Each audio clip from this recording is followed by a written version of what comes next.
अब जैसे पुण्यात्माओं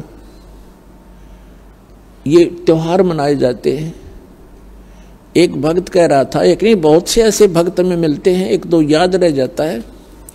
उसने बताया था जब दीक्षा लेने आए किसी भक्त के माध्यम से साथ आए वो, उन्होंने बताया जी हमने आज 10 वर्ष हो गए कोई त्योहार नहीं मना लिया।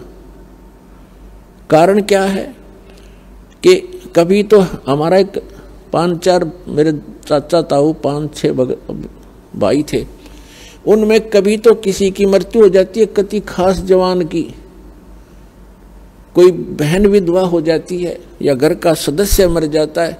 हमने 10 वर्ष हो गए कोई त्योहार नहीं बना लिया। तो पुण्यात्माओं अब वो त्योहार क्यों नहीं मना रहे? और जिनके या बिजली ना गिरी है वो नाचें गाँव बकवाद करें, खाक त्योहार यहाँ पर तो परमात्मा कहते हैं कि यदि आपको समर्थ की शरण मिल गई फिर तो यहाँ आप खुशी मना सकते हो, और वो खुशी भी राम नाम में, भक्ति में। आपका ये त्योहार है सत्संग में आना, परमात्मा की भक्ति करो, सेवा करो, सिमरन करो, दान करो जैसा आपके हाथ से छूट रहे। तो ये आपकी जो है ना त्योहार है। इसके अतिरिक्त आप क्या देखा दास ने, ये होली मनाते हैं। होली जब से हमें ज्ञान हुआ है हमारे बच्चे भी नहीं करते, छोटे छोटे बच्चे भी अपने घरों में रहते हैं, उस दिन बाहर नहीं निकलते, क्योंकि समाज में ये ज्यादा परंपरा प्रचलित है। तो उस दिन क्या करेंगे, गंदा पानी, रेत, गाँव में मतलब बहुत बुरा हाल है, और लाल मुंह कर लेंगे बांदर की तरह, सारे दिन धक्के खांदे आंडे, और हम अपना बैठ कर भजन करें दरवाजा बंद करके। जैसे अब ये आएगी क्या नाम, पूर्णमासी रक्षाबंधन कहते हैं, सारी उल्टी परंपरा काल की। एक बहन बता रही थी जब दीक्षा ली उसने, और ये उसको ये सब मर्यादाएं बताएगी, सत्संग सुनाए जाते हैं। पहले थोड़ी संगत थी, 100, 200, 400 भक्त आ जाते थे, बैठ जाते थे, सब अब अपनी सुनाया करते थे मेरे पास बैठ के। तो एक बहन कह रही थी जी आप, पहली बार तो मैंने दुख हुआ था इस बात का जब ये सुना कि भाई रक्षाबंधन भी भाई का नहीं बांधना है। तो अब मुझे पता चला कि मैं रक्षाबंधन वाले दिन अपने भाई के रक्षा बांधने के लिए गई थी, रक्षाबंधन राखी बांधन खातिर गई थी, और मेरा भाई किसी कामवश मोटरसाइकिल पर गया हुआ था और उसकी इंतजार कर रही थी। अब क्या हुआ कि शाम के समय दुर्घटनाग्रस्त हो गया मेरा भाई, मृत्यु होगी, और उसका शव आया। ओए होए। अब पुण्यात्माओं हम रक्षाबंधन किस लिए बांधते हैं भाई का, बहन, कि हमारी रक्षा करे। अब जब वो अपनी ही रक्षा नहीं कर सके, अब बहन की रक्षा कहां से कर देगा?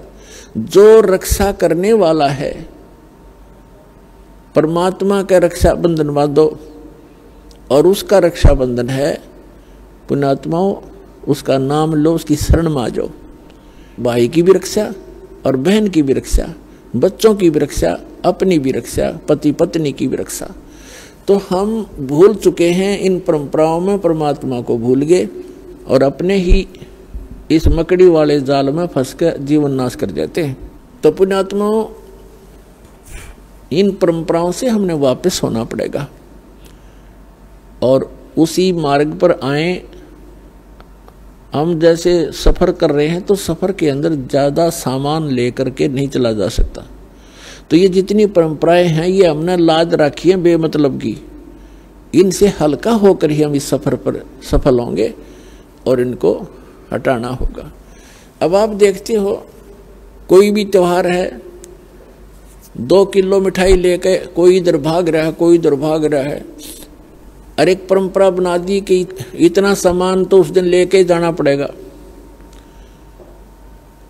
वो मिठाई, वो घेवर जो भी ले जाते हैं वो कैसा बनता है, इतनी जनता को एकदम कहाँ से लाएंगे, वो इतना खोआ मावा बना करके, सारा डुप्लीकेट माल, अड़ंगा खाना।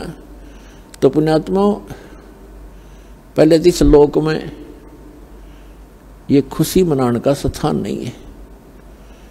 हाँ, परमात्मा कहते हैं समर्थ का शरणा गहो रंग होरी हो, फिर कदे न हो एकाज राम रंग होरी हो। समर्थ की शरण गहो, समर्थ का शरणा गहो रंग होरी हो। आपके होरी माने खुशी। आपके घर में अगर खुशी मनानी है तो समर्थ की शरण में आ जाओ, आपका रोज होरी रहेगी। ये सत्संग में आना ये आपकी होली है, यही आपकी दीपावली है और यही आपके सारे त्योहार हैं। कहते समर्थ का शरणा गहो रंग होरी हो, फिर कभू ना हो अकाज, कोई आपका बुरा नहीं होगा।